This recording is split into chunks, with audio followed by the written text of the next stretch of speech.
Hello everyone and welcome to Spardha Digital once again, and today we are going to discuss very important, and we'll be covering every concept of 11th class functions. So good evening everyone, good evening. So we'll be discussing each and every detail of this chapter. हर एक part हम लोग इसका करने वाले हैं आज यहाँ पे. So let us start this lecture again. So we are coming up with the first question here. पहले क्वेश्चन पे हम लोग चलने वाले हैं. Here is the first one. So first question is related to बच्चों domain of the function. domain पे related है. पहला क्वेश्चन बहुत बेसिक सा क्वेश्चन है और आपको बताना है इस फंक्शन का domain. So let us see. Here is the first one. fx is equal to logarithm log of, the base is 10 here, and inside of it there is another log जहाँ पे base पे 10 है और x पे again एक mod है और यहाँ भी एक मॉड है. So here is the first basic question for you जिसमें हमें फंक्शन की निकालनी है डोमेन. तो क्लियरली देखिए. Okay, I think we should go for this question first. Solution देखते हैं. इजी है क्वेश्चन. तो सबसे पहले आप लोग को ये समझना है कि डोमेन के लिए हम क्या करते हैं. लॉग के अंदर वाली क्वांटिटी पॉजिटिव होनी चाहिए. यहाँ पे दो लॉगरिथम फंक्शन है. इस लॉग के अंदर की quantity that is mod of x जो होना चाहिए वो ग्रेटर देन 0 होना चाहिए. ठीक है. उसके अलावा ये वाली quantity that is mod of this thing has to be also greater than 0. इसको भी 0 से बड़ा बनना है. इसको भी 0 से बड़ा बनना है. तो अब ज़रा प्लीज़ प्लीज़ प्लीज़ प्लीज़ ध्यान से आप लोग देखेंगे हर एक चीज़ को. तो अब ज़रा देखिए अभी प्रॉपरली. यहाँ से क्या आएगा, यहाँ से क्या आएगा.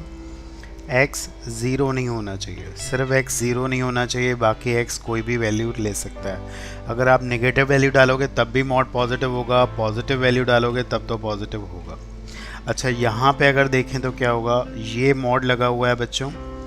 ये मॉड के कारण ये क्वांटिटी तो पॉजिटिव होगी.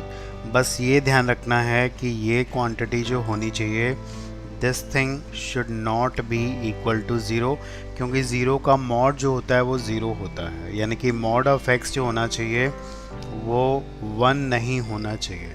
यहाँ से आएगा x should not be equal two plus minus 1. ठीक है. आपको अब ये समझ में आना चाहिए कि x की वैल्यू यहाँ पे क्या नहीं होनी चाहिए. x की वैल्यूज़ 0, 1 और -1 को छोड़ के बच्चों, 0, 1 और -1 को छोड़ के सब कुछ हो सकता है. सब ने -1 to 1 वाला इंटरवल एक्सक्लूड किया है. लेकिन यहाँ पे वैल्यू 1/10 भी हो सकती है, 1/2 भी हो सकती है. तो प्लीज़ प्लीज़ प्लीज़ समझिए, आप लोगों ने गलती की है. इसका जो डोमेन आएगा वो r -0 -1 एंड 1, सिर्फ इन 3 नंबर्स को छोड़ के सब कुछ आएगा. प्लीज़ ध्यान दो क्योंकि इन तीनों नंबर्स पे पहले नंबर 0 पे पहला लॉग डिफाइन नहीं होगा, और जब 1 या -1 देंगे तो ये 1 हो जाएगा और लॉग ऑफ 1 0 हो जाएगा, तो ये डिफाइन नहीं होगा. डबल मॉड लगाया यार. मॉड के कारण कोई भी क्वांटिटी अगर तुम 0 to 1 भी रखोगे तब भी ये अगर नेगेटिव देगा, मॉड इसको पॉजिटिव बना देगा. तो समझ में आ गया सबको. Is it clear with everyone? सबको समझ में आ गया डोमेन में क्या गलती हुई थी. मॉडुलस है. मॉडुलस के क्वांटिटी हमेशा पॉजिटिव होती है. ये 0 नहीं होना चाहिए. 0 कब होगा? जब x +1 प्लस या -1 होगा. ठीक है. ये भी 0 कब होगा? जब ये 0 होगा. बाकी कोई भी x की वैल्यू नेगेटिव पॉजिटिव डालोगे ये डिफाइंड होगा. Okay, coming to the next one. This is greatest integer of x, -x -6. ठीक है. इसका बच्चों निकालना है डोमेन. बेसिक है कॉन्सेप्ट की डिनोमिनेटर 0 नहीं होना चाहिए. यही कॉन्सेप्ट है. आपको बता दूं, यहाँ पे जो स्क्वायर ब्रैकेट लगे हुए हैं ये ग्रेटेस्ट इंटीजर के साइन है. ठीक है. यहाँ पे जो स्क्वायर ब्रैकेट लगे हैं बच्चों, ये ग्रेटेस्ट इंटीजर के साइन हैं, तो थोड़ा सा ध्यान रखना। Again we have to find out the domain. Domain का मतलब है कि डिनोमिनेटर ज़ीरो नहीं होना चाहिए, ये आपने पढ़ा हुआ है। This thing should not be equal to zero, ये ज़ीरो नहीं होना चाहिए, ये आपको पता है।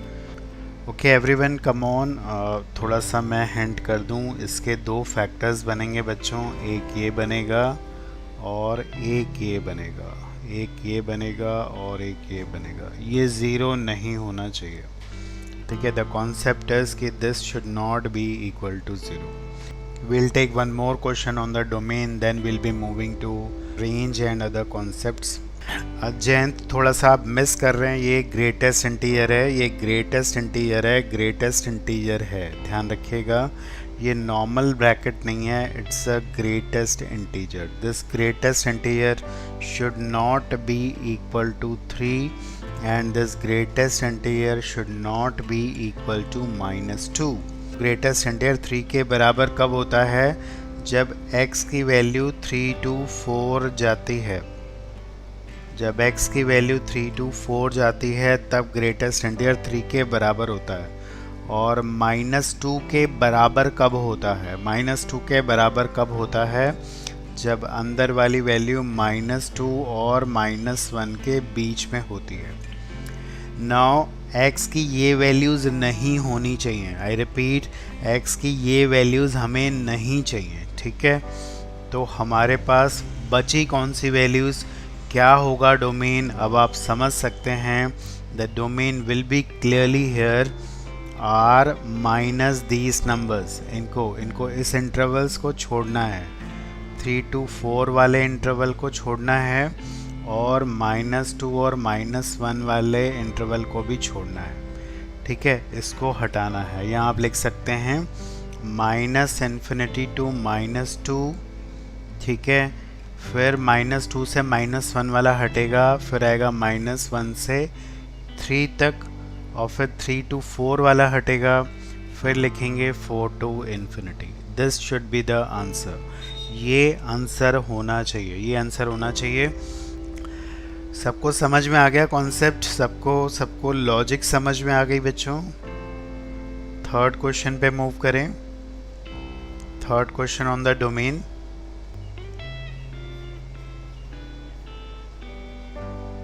As the third question on the domain, it is logarithm। -2 को एक्सक्लूड मैंने इसलिए किया है बिकॉज -2 रख के देखो डिनोमिनेटर 0 बन जाएगा। -2 को तो बाहर ही करना पड़ेगा बच्चे, ठीक है। -2 तो एक्सक्लूड ही होगा, -2 नहीं होना चाहिए x, ध्यान दो। Here is the third question on the domain। यहाँ पे जो थर्ड क्वेश्चन है इसको ठीक से देखिएगा। यहाँ पे बेस भी वेरिएबल में होगा, बेस वेरिएबल में होगा। बेस में है 3 fractional part of x, 3 into fractional part of x -2, ठीक है। Base is also a variable और यहाँ पे फ्रैक्शनल पार्ट, और हम लॉग ले रहे हैं 6 - x स्क्वायर का, ठीक है। तो आपको बेस की कंडीशन मालूम है, आपको बेस की कंडीशन मालूम है, नहीं तो मैं यहाँ पे लिख रहा हूँ कॉन्सेप्ट ऑफ लॉग। लॉग के डोमेन का कॉन्सेप्ट क्या होता है बच्चों? x 0 से बड़ा होना चाहिए प्लस a भी 0 से बड़ा होना चाहिए and a should not be equal to 1। ये कंडीशंस हैं, इसको ध्यान रखिएगा, ये आपको करना होगा। और इससे जो कॉमन सॉल्यूशन आएगा इंटरसेक्शन करके, वही हमारा डोमेन होगा। बेस में फ्रैक्शनल पार्ट है, बेस में जो है वो फ्रैक्शनल पार्ट है, उस पर आप लोग क्लियरली ध्यान देंगे। बेस में फ्रैक्शनल पार्ट दिया हुआ है, उस पर क्लियरली ध्यान देंगे। तो I can start it for you, थोड़ा सा मैं स्टार्ट कर ही देता हूँ आप लोग के लिए। तो सबसे पहले ये चीज़ 0 से बड़ी होगी, यू नो इट। इसके फैक्टर्स बनेंगे बच्चों, अगर आप माइनस साइन से मल्टीप्लाई कर दोगे तो इनइक्वालिटी साइन चेंज कर देगी, ये ध्यान रखिएगा। इसके फैक्टर्स बनेंगे 2।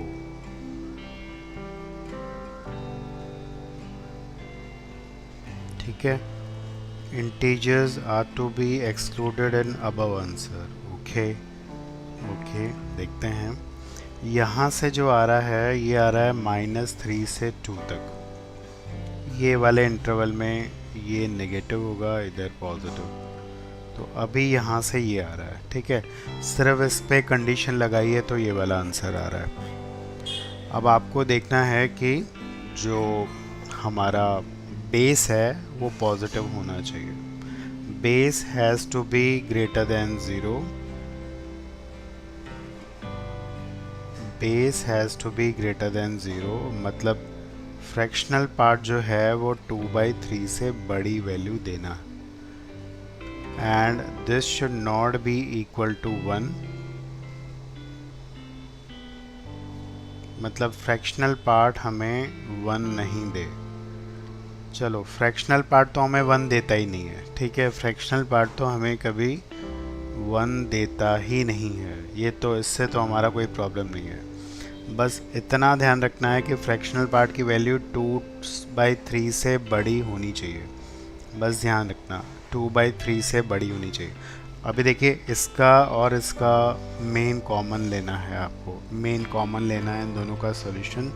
चलो, मैं आप लोग को अब समझाता हूँ इसको फाइनली कि कैसे करेंगे। ठीक है, देखिए यहाँ पे फ्रैक्शनल पार्ट की वैल्यू 2/3 से बड़ी होनी है। ठीक है, फ्रैक्शनल पार्ट का अगर ध्यान से ग्राफ देखें तो ऐसा होता है 0 1 2 तक। 2 तक बना रहा हूँ बिकॉज ये -3 to 2 के बीच में ही देखना है। ठीक है ना, इधर भी बना लिया मैंने -1 -2 तक और -3 तक बना लिया मैंने। ठीक है ना, समझ में आ गया। अब फ्रैक्शनल पार्ट 2/3 कहाँ कहाँ देता है। 2/3 से इसको बड़ी वैल्यू देनी है। ध्यान से देखो, 2/3 ये कहाँ पे देता है, ज़रा ध्यान से इस चीज़ को समझ लें। 2/3 ये यहाँ पे देता है, 2/3 पे देता है, फिर ये देगा 1 + 2/3 मतलब ये देगा आपको 5/3 पे। ठीक है, यहाँ भी देगा, ये कौन सा वैल्यू है, ये -1/3 पे देगा। यहाँ भी देगा, ये कौन सा वैल्यू है, इसमें बस -1 आपको ऐड करते जाना है। ठीक है, ये हो जाएगा आपका -4/3 और ये होगा -5/3। तो थोड़ा सा कंजस्टेड हो गया है, मुझे लग रहा है कि मैं थोड़ा अलग से बता देता हूँ। I will be telling you this on the next page। थोड़ा सा आपको मैं क्लियरली बताता हूँ। थोड़ा सा बड़ा करके लिखते हैं। ठीक है, इधर देख लो।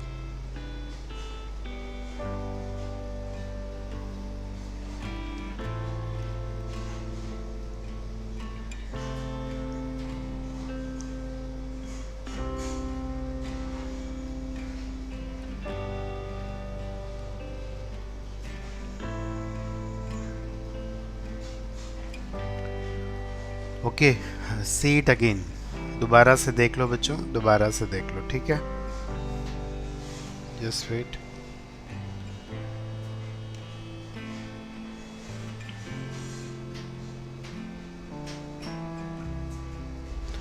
तो मैंने क्या बोला कि ये 2/3 कहाँ पे देता है। ये 2/3 कहाँ पे देता है, 2/3 पे देता है। और ये कहाँ पे देता है, 5/3 पे देता है।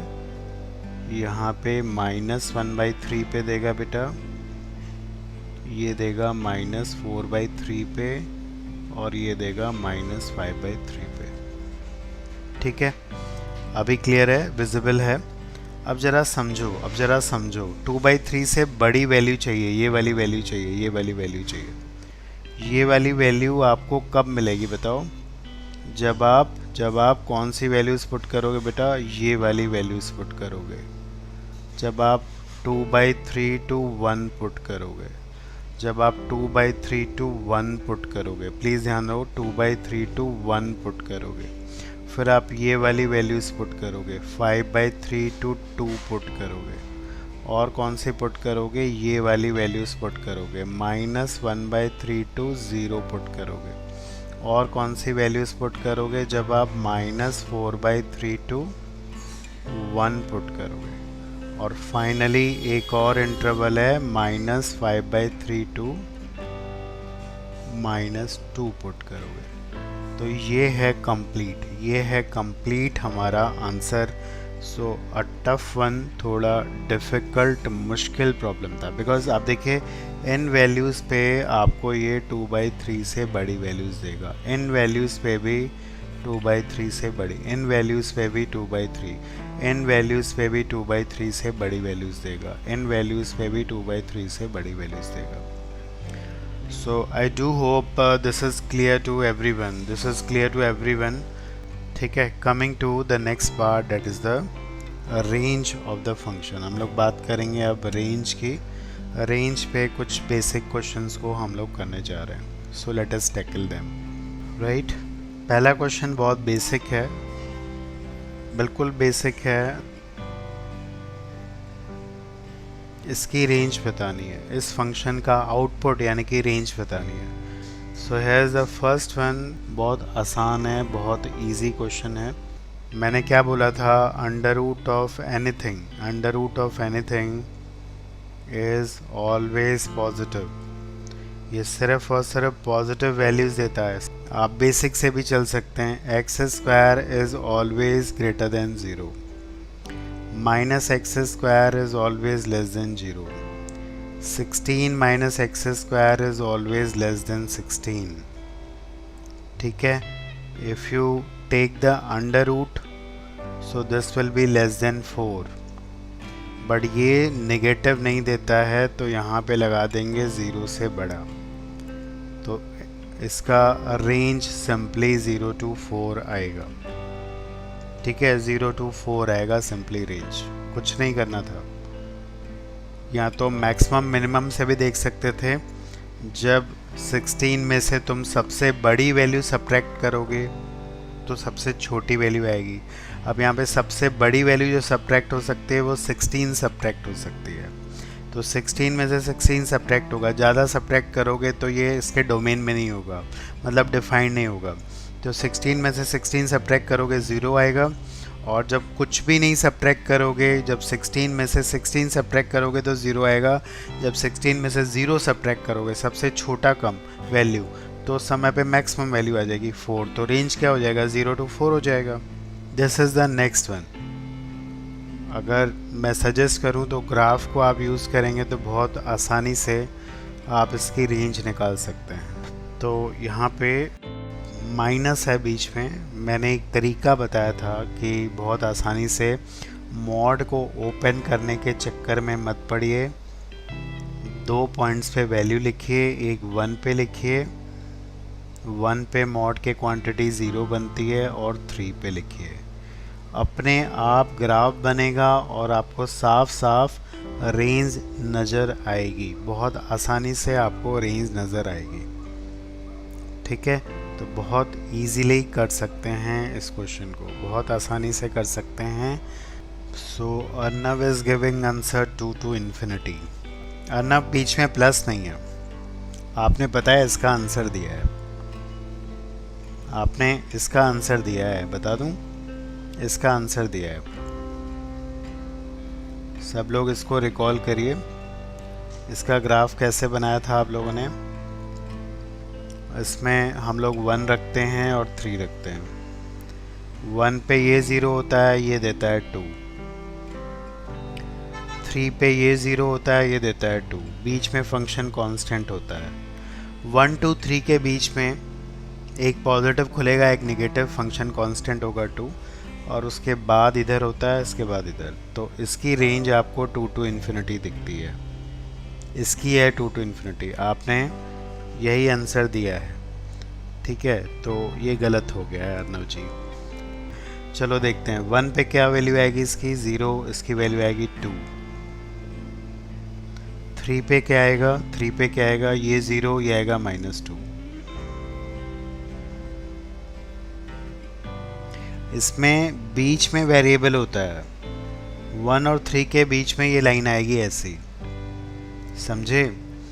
और 3 के बाद ये भी पॉजिटिव खुलेगा, ये भी पॉजिटिव खुलेगा, x कट जाएगा और ये कांस्टेंट हो जाएगा -2। और 1 के पहले भी नेगेटिव खुलेंगे, x कट जाएगा, ये हो जाएगा 2। ठीक है, रेंज साफ साफ दिख रही है, क्या दिख रही है, -2 to 2। अभी क्लियर हो गया सभी को। चलो एक क्वेश्चन और कर लेते हैं रेंज पे। This is also a easy one, बहुत आसान क्वेश्चन है। A simple one, a easy one. We have to find out the maximum and the minimum value बच्चे। आपको करना क्या है कि सिर्फ इस फंक्शन की मैक्सिमम मिनिमम वैल्यू निकालिए। पहले इसकी निकालेंगे मैक्सिमम मिनिमम वैल्यू। इसको थोड़ा सिंपल भी कर सकते हैं। 2 cos square x plus 2 sine square x होता है 2, तो ये जाएगा 3 प्लस 4 साइन स्क्वायर एक्स। तो अब पहले इसकी आप मैक्सिमम और मिनिमम वैल्यू निकालो। इसकी निकल जाएगी तो फिर तो हो जाएगा, फिर आसानी से हो जाएगा। ठीक है, रेसिप्रोकल करना है उसके बाद। तो जहाँ पे डिनोमिनेटर मिनिमम होगा तो इसकी मैक्सिमम वैल्यू होगी। ठीक है, जहाँ पे डिनोमिनेटर मिनिमम होगा तो इसकी मैक्सिमम वैल्यू होगी, और जहाँ पे डिनोमिनेटर मैक्सिमम होगा वहाँ पे इसकी मिनिमम वैल्यू होगी, उल्टा होगा। और ये पॉजिटिव टू पॉजिटिव ही मूव करेगा। इजी है बिल्कुल। मैक्सिमम वैल्यू तब होगी जब ये 1 देगा।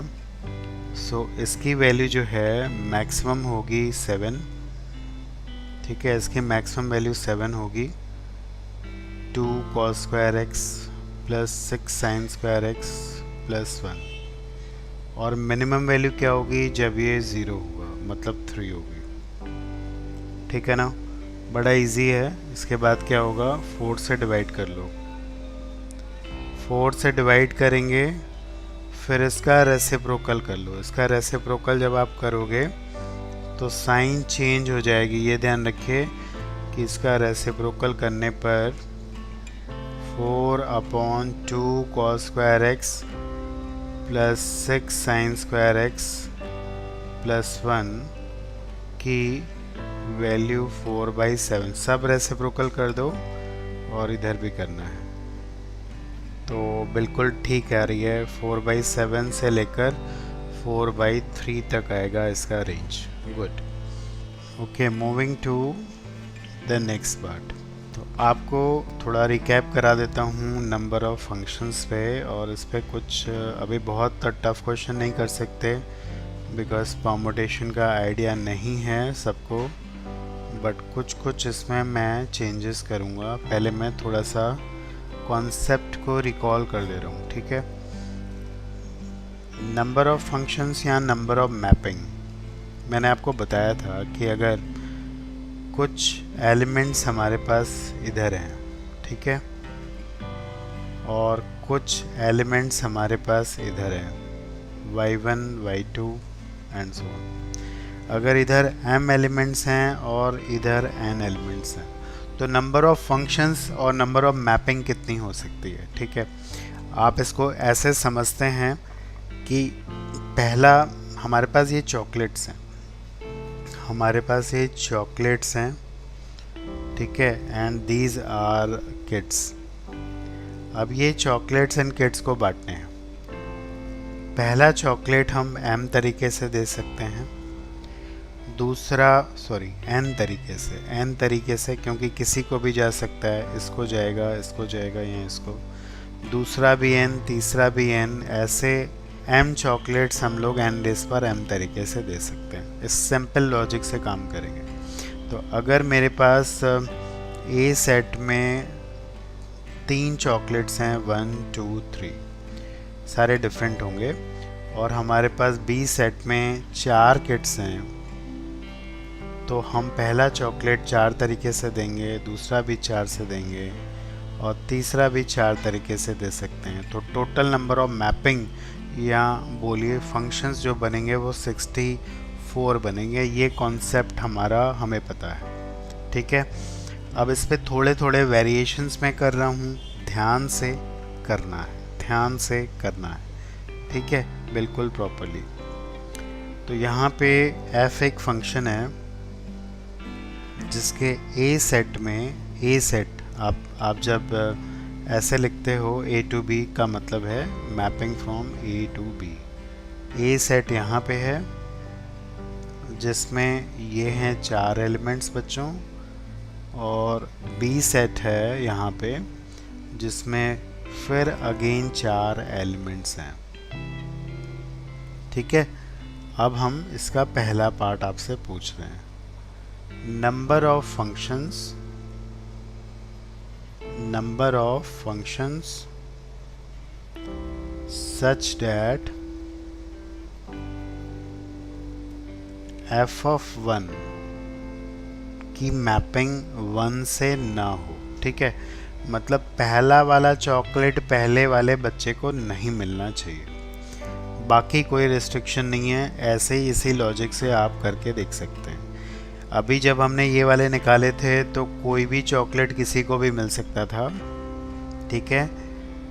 यहाँ पे सिर्फ एक कंडीशन इम्पोज कर दिया है मैंने कि पहला वाला चॉकलेट जो है वो पहले बच्चे को नहीं मिलना चाहिए। तो बहुत आसानी से आंसर आपके पास आ सकता है।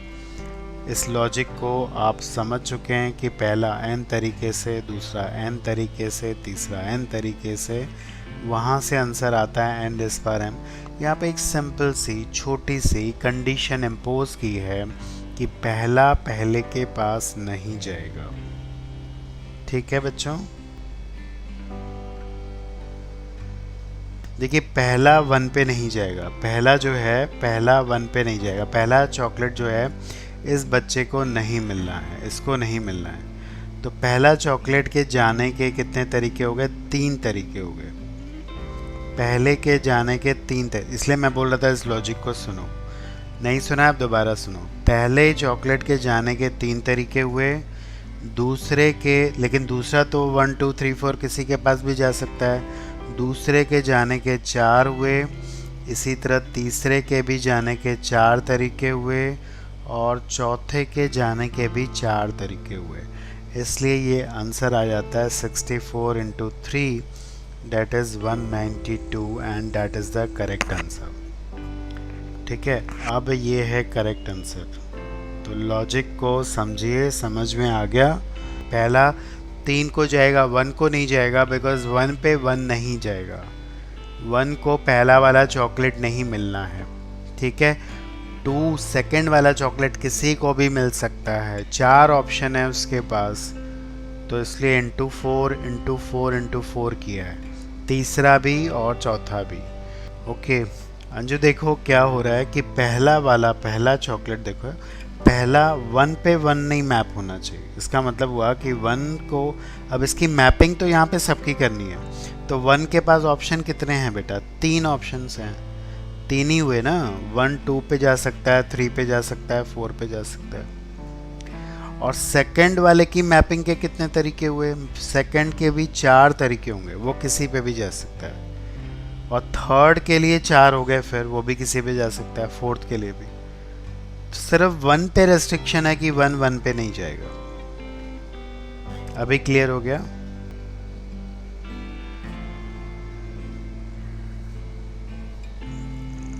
अब जो है 1 1 पे ही जाएगा, तो 1 के जाने का एक ही ऑप्शन है, 1 एक ही तरीके से जाएगा, 1 होगा 1 पे मैप्ड, ठीक है।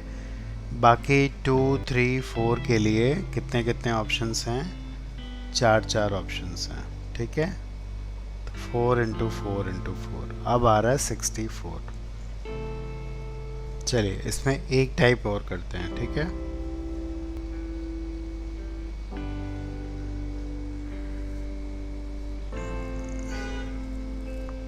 ये करना है सबको। 4 और 64 में फाइट है, मतलब गैप इतना बड़ा है बिकॉज मल्टीप्लाई हो रहे हैं ना नंबर्स, इसलिए वैल्यू बढ़ रही है या घट गई है। चलो देखते हैं। 1 के जाने के 4 ऑप्शन हैं। अगर 1 देखो 1 पे चला गया तो 3 को भी 1 के पास जाना पड़ेगा, तो 3 के जाने के एक ही ऑप्शन होगा। ये बात समझ में आ रहा है? जहाँ 1 गया वहीं तो 3 जाएगा, जहाँ 1 गया वहीं तो 3 जाएगा। अब 2 और 4 तो अभी बचे हुए हैं, उनको तो आप 4 और 4 तरीके से ही भेजोगे। ठीक है, 64 बिल्कुल सही है। चलिए, सब कुछ समझ में आ गया। 64, is it clear? Is it clear how it is 64? 1 और 3 एक ही नंबर के पास जा रहे हैं, जहाँ 1 चला गया वहीं 3 भी जाएगा। बाकियों के लिए तो 4-4 ऑप्शन बचते हैं, बाकी दोनों तो 4-4 तरीके से जा सकते हैं। ठीक है, तो this is the correct answer. चलिए आगे चलते हैं। आगे वाला पार्ट इतना हो गया। अब आ रहा है number of solutions, graphic, number of solutions.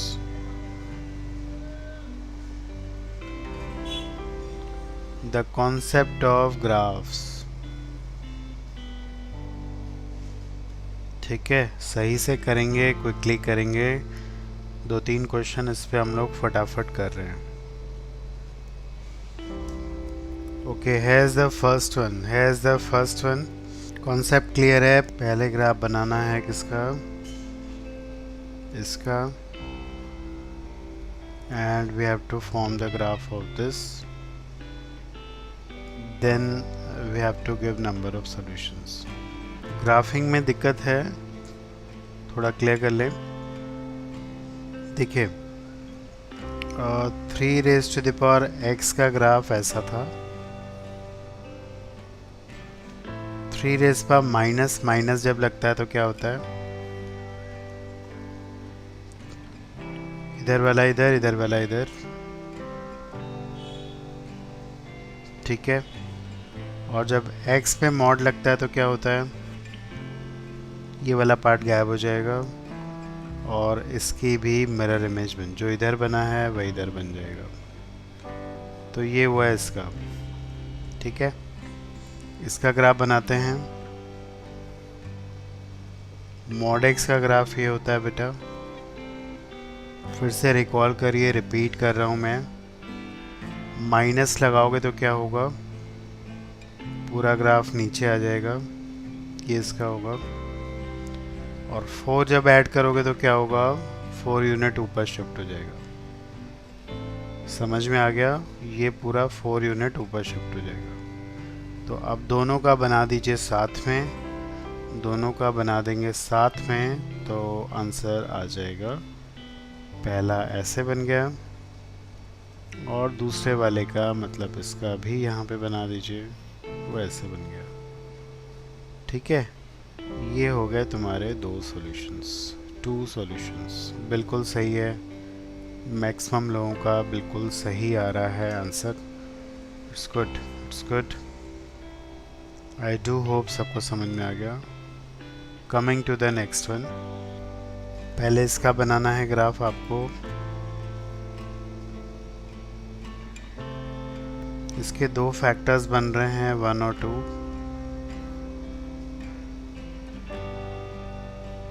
पहले इसका बनाइए, फिर x पे मॉड लग गया, फिर इसका बनाइए आप लोग। x पे मॉड लगने से क्या होता है आपको पता है? x पे मॉड लगने से ये वाला पार्ट गायब हो जाएगा और इसकी भी इधर मिरर इमेज बनेगी।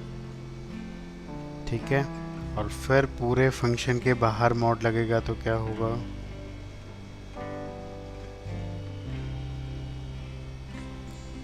पूरा ग्राफ नीचे वाला भी ऊपर जाएगा।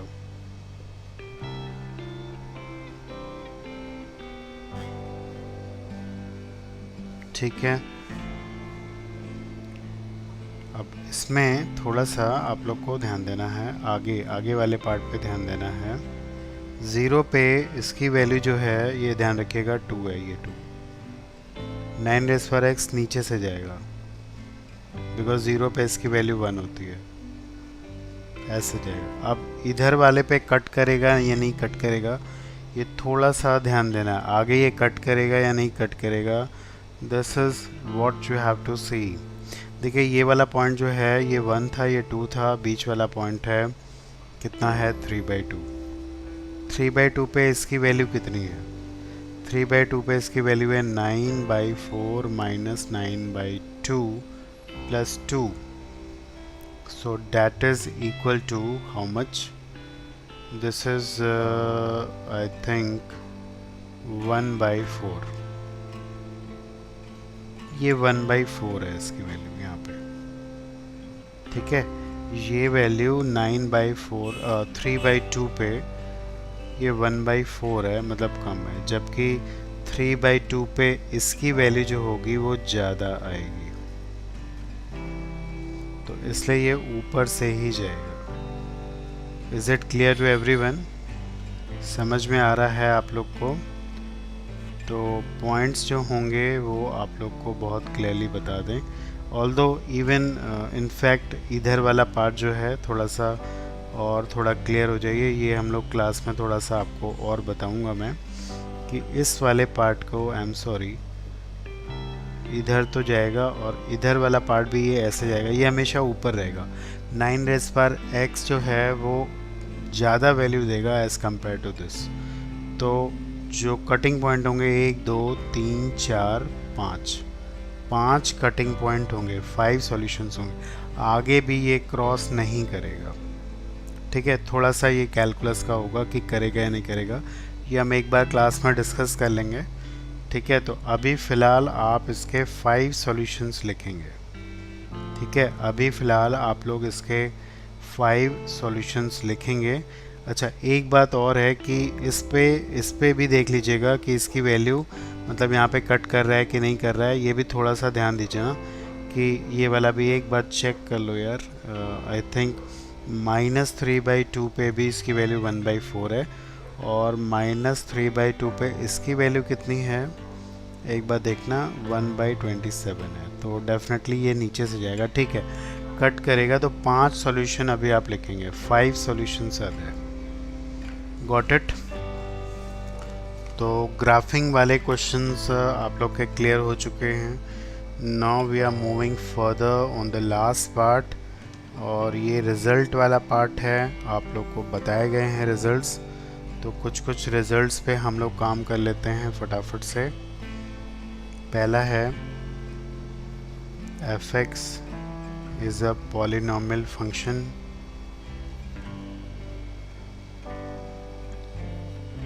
such that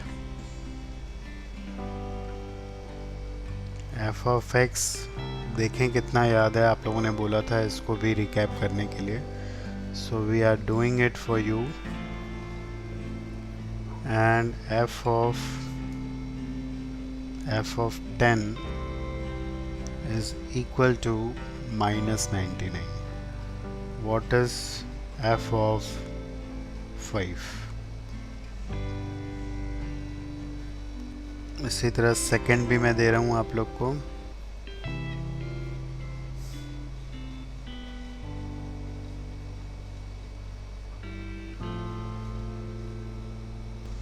तो ये सारे रिजल्ट्स हमारे पास थे, क्विकली रिकैप करेंगे। 3 क्वेश्चंस हैं इन रिजल्ट्स में हम लोग करने जा रहे हैं।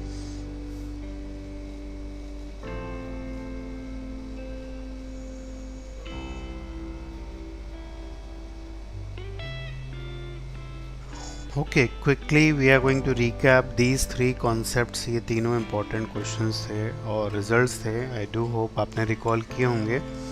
तो फर्स्ट का ये था, आप लोग को पता है कि कोई भी फंक्शन जो इस तरह से बिहेव करता है वो होता है 1 प्लस या माइनस एक्सिस पर है, ठीक है। Now looking at this value f of 10 is equal to -99. We can guess it that n is a natural number, so it has to be it will be actually 2, and the function will take the negative sign here, and this is what we will have here. तो function आपको पता चल गया, तो f of 5 पे value 1 - 5 का square, that is equal to -24 आएगी। Second वाला भी मुझे लग रहा है सही आ रहा है आप लोग का। ये 1/5, 2/5, 3/5 और 4/5।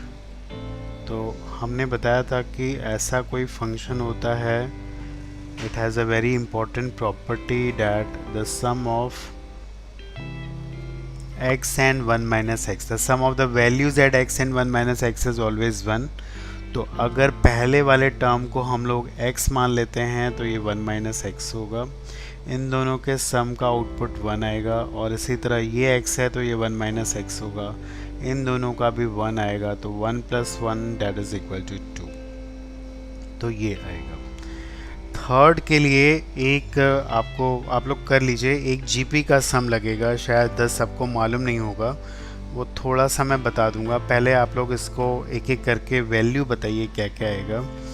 ये आपसे सम पूछा गया है f(1), f(2), f(3) and so on, this is f(10).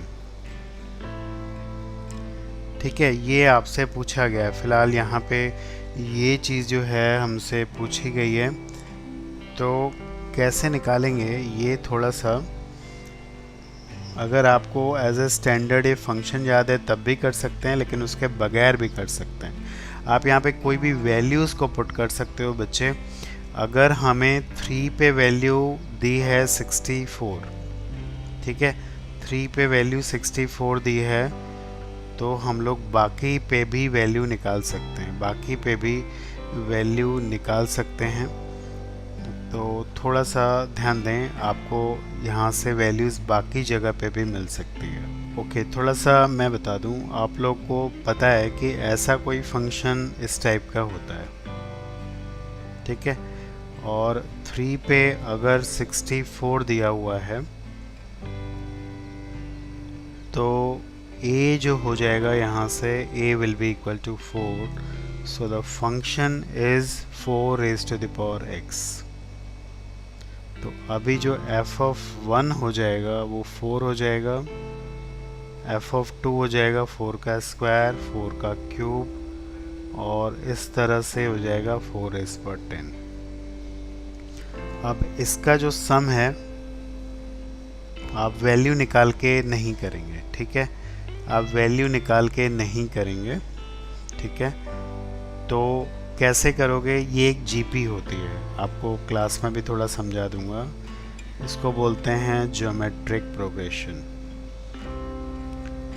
ठीक है। इसमें क्या जाता है कि पहला टर्म अगर a है, दूसरा a इंटू r है, तीसरा a इंटू r² है, और लास्ट वाला ये है। प्लीज़ एक बार दोबारा से समझिए कि मान लो पहला टर्म 2 है, 2 को 3 से मल्टीप्लाई करोगे 6, फिर 3 से मल्टीप्लाई करोगे 18, फिर 3 से मल्टीप्लाई करोगे 54। इसको जीपी बोलते हैं।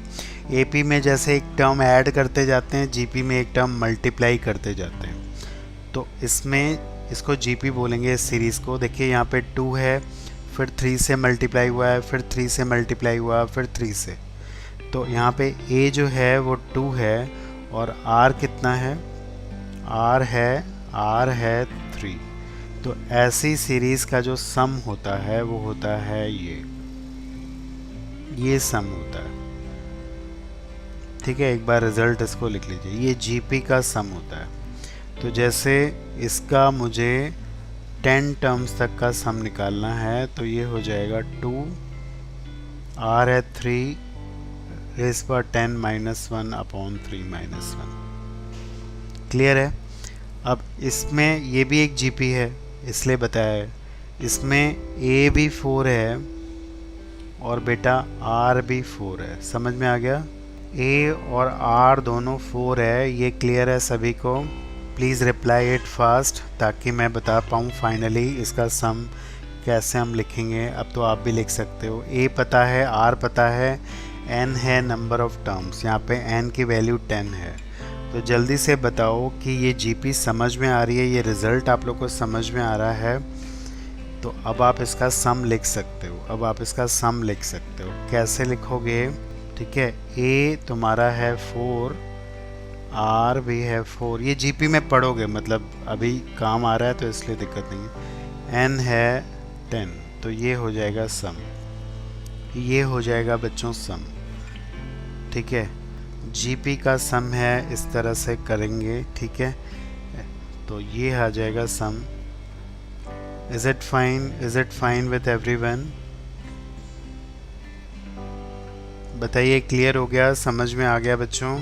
सो I think we have worked on few concepts, कुछ अलग अलग कॉन्सेप्ट्स पे हम लोग वर्क कर चुके हैं आज, और मुझे लग रहा है कहाँ कहाँ कमी है वहाँ पे अभी भी रिवाइज कर लीजिए। सो कीप वॉचिंग स्पर्धा डिजिटल, अपने दोस्तों को भी बताएं। Thank you everyone.